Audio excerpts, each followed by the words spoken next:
Grabe ang hype sa Infinix GT20 Pro. Guys, ang dami nang-hype nito sa YouTube right now. Sobrang bilis daw, pang gaming, halos walang flaws, but I'm here to tell you the real story about this thing.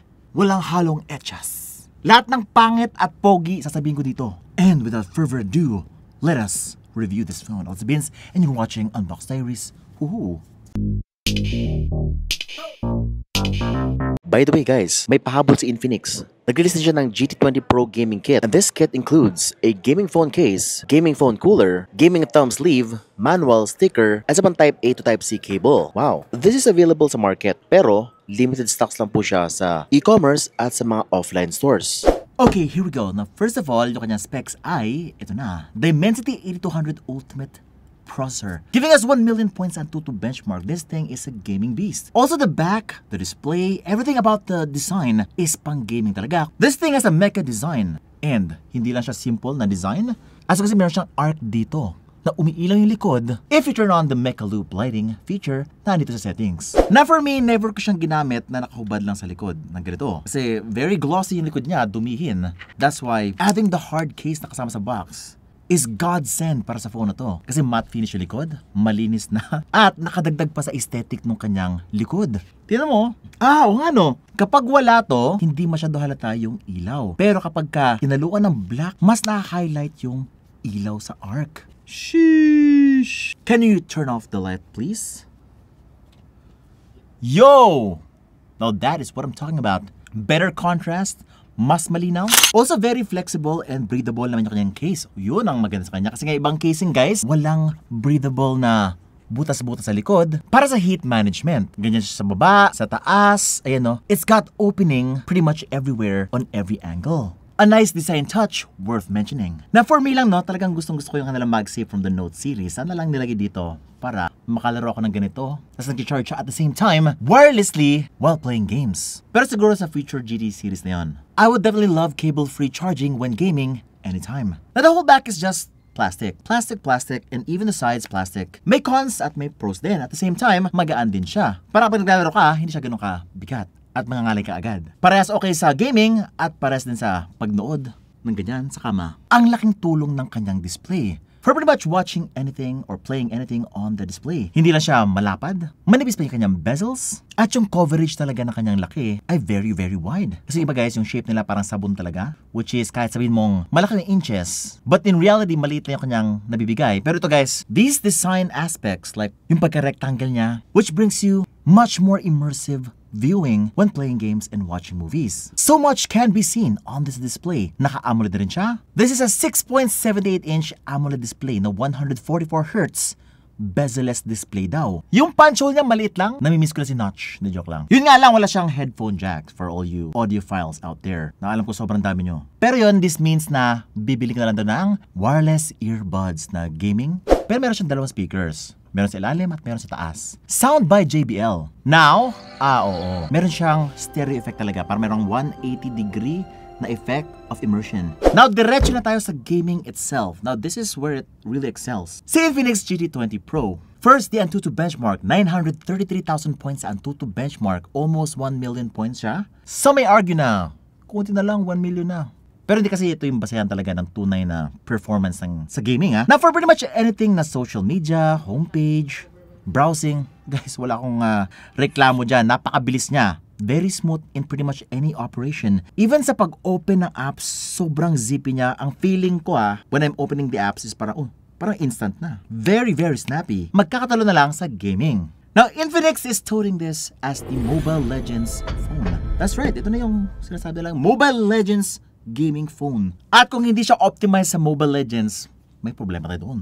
Pero syempre, Infinix has got it all covered for us kasi nga, he actually went all the way pa sa MPL. Ito yung ginagamit nila sa MPL guys, no? Lahat ng pro players, ito daw ang gamit. At ang sabi ni Infinix sa amin, matindi daw yung kanilang testing sa pro players. They went into rigorous testing before they put this out sa MPL. Kasi ayaw nila merong daya, ayaw nila merong parang may lag, may overheating na mangyari sa tournament. Siyempre, mag-overheat, biglang naglalag. Oh no, delikado na yun. At saka mistouch yun. Tinest nila lahat yan, wala pong mistouch, wala pong lag, hindi po siya nag-overheat sa Mobile Legends, at very optimized siya, high frame rate. Oh yeah, by the way, meron siyang stable frame rate engine. We have tried it out even sa Genshin Impact, napaka-stable, no? Para consistent 60 FPS. Bawat pan namin sa camera, it just feels so smooth, buttery smooth.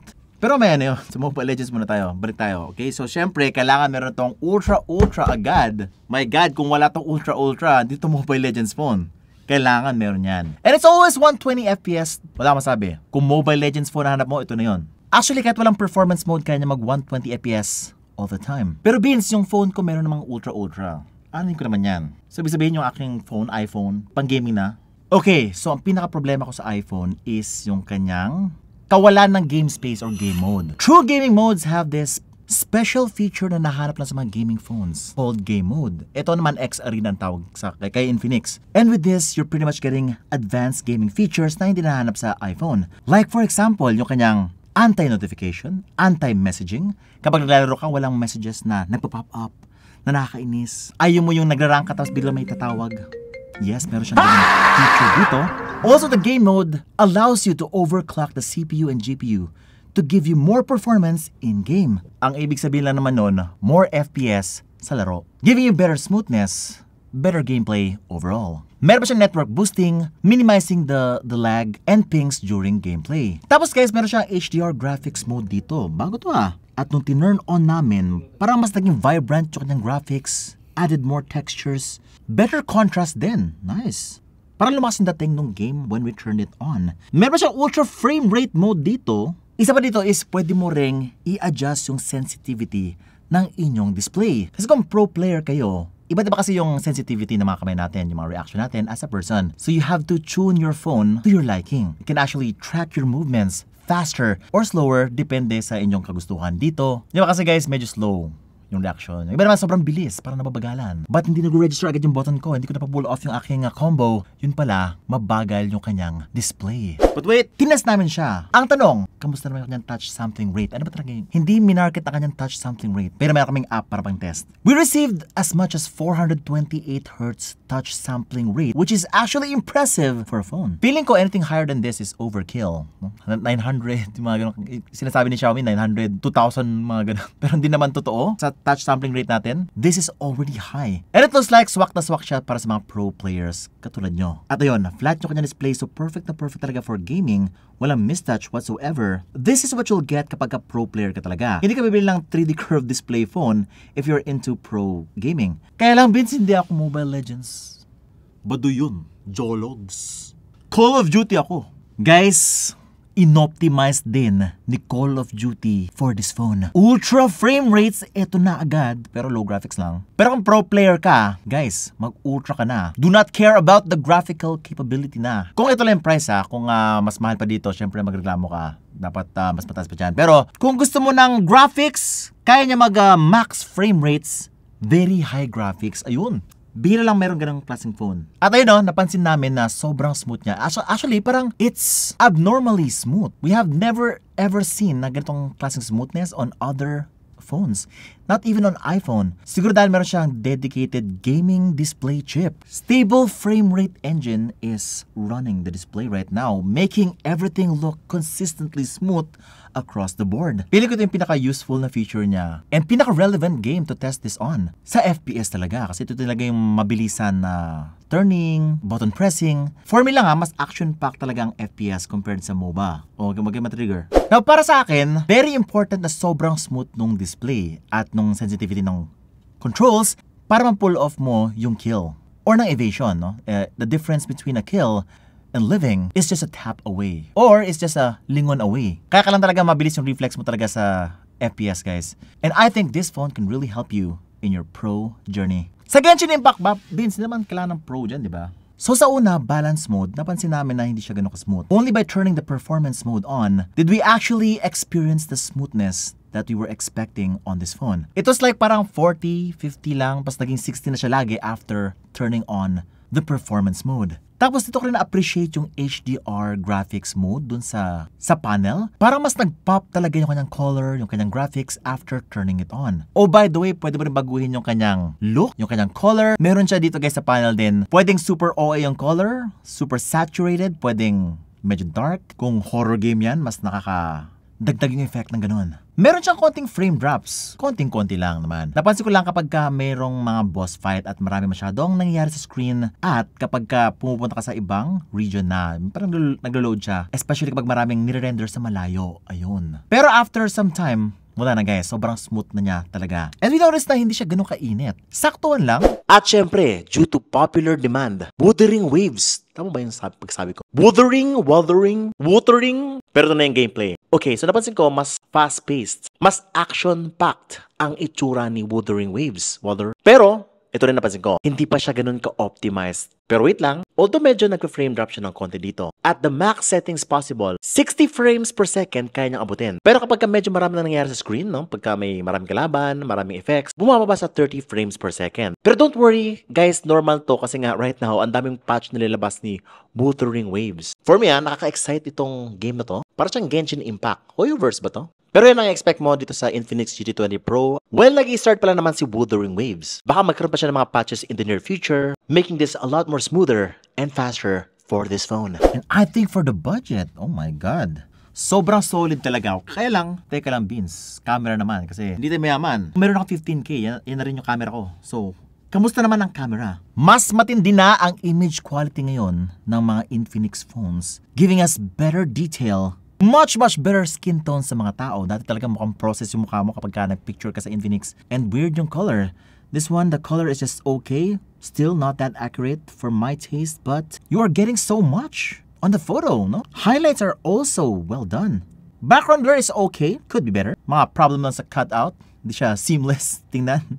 Oh, by the way, wala po siyang 0.6x. Pero meron siyang 3x lossless zoom. Uy, digital lang to Bash nyo ako. But this is perfect for portrait shots. Kung gusto mo ng close-up shots na maganda, pwede mo gamitin yung 3x. Guys, nagulat ako sa kanyang video. Up to 4K 60 frames per second ang kanyang shoot sa video. So kung videographer ka, hindi ko vlogger ka, maganda bang vlog. Ayun, 4K 60. More opportunities for post-editing. At ayun na nga, meron siyang Ultra Steady Mode EIS dito sa kanyang camera app. Nice! Pero guys, hanggang 4K 30 frames per second lang po yun ng Ultra Steady on. Which is still impressive kasi usually 1080p 60 fps lang yung kaya ng mga Ultra Steady on. But this one, pwede siya sa 1080p 60 fps at 4K 30 fps. Nice! And the clips we've got here are just very smooth when walking. Yung nga lang, napansin naman sa video, medyo hirap siya sa exposure, no? Kapag masyadong malakas yung sunlight, ayun lang. Feeling ko by default, parang super bright yung video agad to compensate for maybe very dark places. Yes, totoo. Kasi nga kapag actually what I'm seeing on the viewfinder now is even brighter than my eyes. So parang tinataas niya talaga yung exposure dito sa kanyang camera app. By the way, yung EIS will make your video more cropped in. Ibig sabihin, mag-zoom in siya na konti kapag ka nag-ultra steady mode on ka. So, ibig sabihin, kailangan mo nang lumayo ng konti kung nagbablog ka ng isang tao. Oh, by the way, yung kanyang selfie video ay may ultra steady mode din. May EIS din. At hindi siya ganun kalapit sa mukha ko. I can even see my half body here. Nice. At may beautification na rin siya. 32 megapixels po to. Nice. Oh, meron din siyang ultra wide feature sa selfie. Yan na pwedeng close up. Pwedeng ultra wide. And the white balancing is there. Hindi na weird yung colors ni Infinix. Wow! Fully featured pala yung kanyang camera app dito. Infinix. So far, ox na ox lahat dito sa Infinix GT20 Pro. And even the software, the operating system, ay also malinis din. Wala siya ng bloatware. Very clean OS. May app drawer pa siya. And you also get Mobile Legends wallpaper. Pwede na mag-download. Ayan, so pinalitan naman yung wallpaper. May kasama na siyang Mobile Legends wallpapers kapag binili mo siya. Pero pwede na siya palitan. Pwede naman. Pero Vince! May nakakalimutan ka. Pinaka-important na test sa lahat. Okay ba siya sa Vivo Max? Ito na. Mag-o-open na ako. Ang price ng Infinix GT20 Pro ay 15,999 pesos. That is 24 gigabytes of RAM extended and 256 gigabytes of internal storage. Pero guys, sa June 13, 13,999 pesos lang po siya. Promo price! Good luck! Yun lang, no? Sana nagkaroon tayo ng 512 din kasi nga gaming requires more storage, in my opinion, to allow you to install more games, hindi lang Genshin Impact, Call of Duty, baka siguro pang pang emulator, kung wala ka pang bayad sa Viva Max, mag-download ka sa Telegram, which requires a lot of storage. Pwede naman bumili lang SSD, okay. OTG. If you wanna see more reviews about this product, mag-subscribe ka lang, hit the bell icon so that you don't miss any of my great content. Sabihin sa inyo watching Unbox Diaries. Woohoo!